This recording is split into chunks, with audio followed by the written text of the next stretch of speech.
তারপর একদিন হঠাৎ করে বুঝতে পারি আমাদের ভেতরে জমে উঠেছে এমন এক শূন্যতা যার কিছু দিয়েই মুছে ফেলা যাচ্ছে না।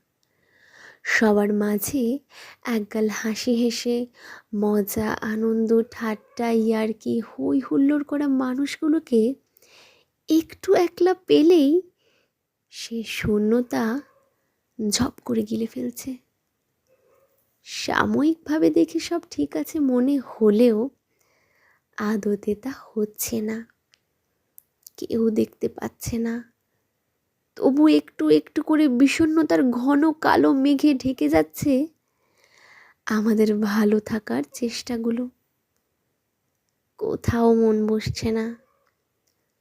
নতুন কোনো মানুষের পাশে বসে পুরনো গল্প নতুন করে বলাটা কঠিন হয়ে যাচ্ছে।